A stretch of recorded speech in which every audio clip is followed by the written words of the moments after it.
Ever seen anyone troll a fly rod with floating line? Don't worry, it's a first for me too. This lake doesn't seem to have much in the way of bottom structure. I mean, you can see down 12, 15 feet.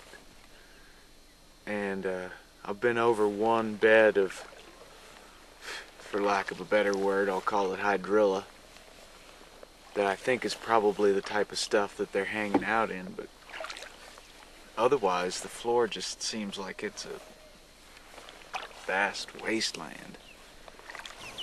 So, tried fishing the grass lines. I've been a little ways around this lake. I haven't seen a fish yet. I haven't seen anything hit the surface. I haven't spooked a fish out of a hole. And over here, in the people next door to me last night, they were saying that one guy said he fished all day yesterday and caught one trout. So maybe now I know why there's no limit on the bass here. Because you don't catch them.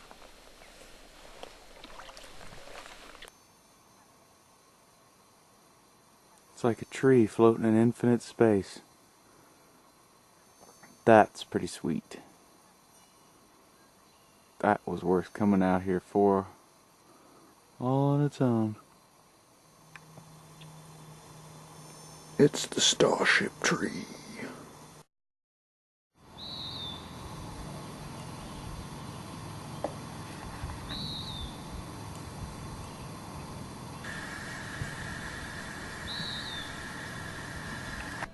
How's about that for a breakfast, huh? Corn cakes. Delicious. That's just the kind of carbohydrates I'm gonna need to be fishing all day.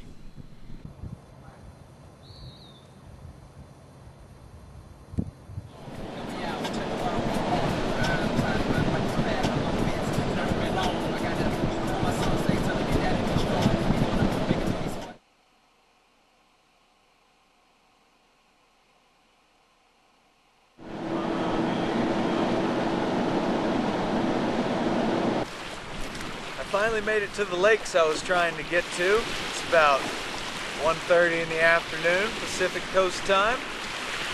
And this one behind me happens to be Odell Lake.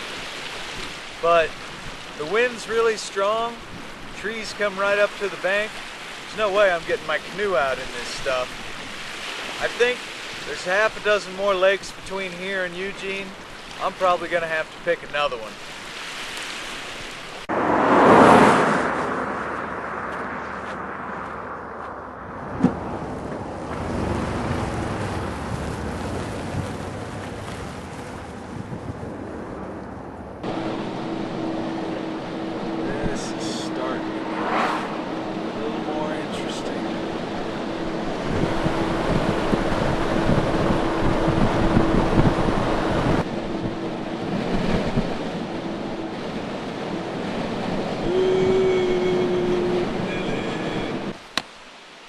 Okay, I pulled off at this little roadside turnout on the way down to Eugene to get some token shots of the river here. And this good-looking young woman comes out of the woods, you know, grabs some stuff out of her car and says hi. And I'm getting out of the car with my camera, and she takes off running back down the trail. I'm thinking, what's going on, you know? There's also a whole bunch of truckers here. And I wasn't really sure why. I mean, there's no reason for there to be truckers here. And apparently there's a hot springs down there.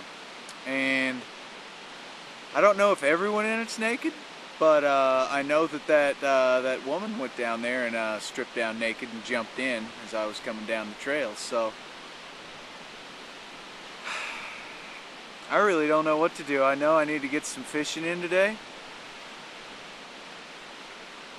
But I think I'm torn here. I think there was only one girl and like 9 truckers in there. Which is kind of weird, really, when you think about it. The whole thing's a little bit strange.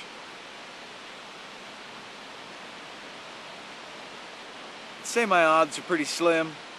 Soaked in a hot tub yesterday. I think I'm gonna keep on moving. Awful hard though. They already all kind of gave me the evil eye coming down there with a camera and sheriff shirt on. That's 2 strikes right there. So I think I'm gonna move on.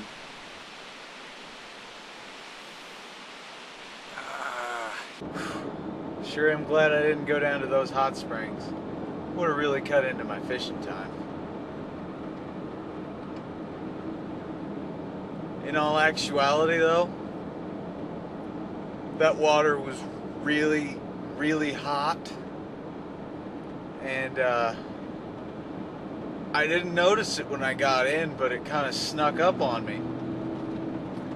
And then when I got out, I walked over to where it was coming right out, and I stuck my foot in, and I about boiled my foot off. And then I took a couple steps and I almost blacked out. I had to drop down to one knee because I was way overheated. And you might be able to tell that my entire body is red right now. I feel a little strange. It felt great getting in that ice cold river. And yeah, that's definitely something I'll never forget.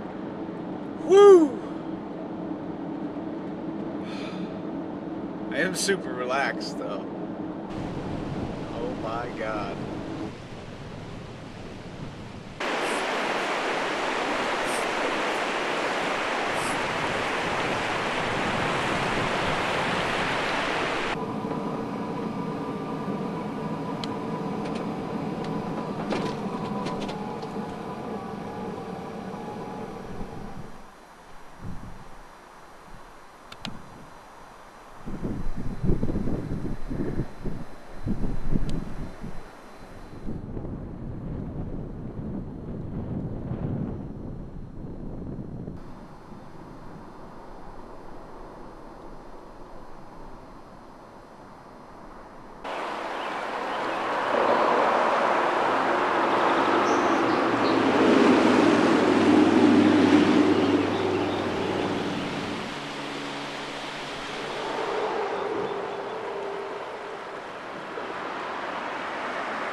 It may not be the storybook ending that I could have asked for, catching a monster salmon or something out of one of these streams in Oregon, but one of my dreams was to be able to fish Oregon, and just to be able to do it I've overcome a lot of odds, and that warms my heart, especially here at a spot that reminds me of home, with the sun setting to the west, and the cottonwood falling out of the air like summer snow.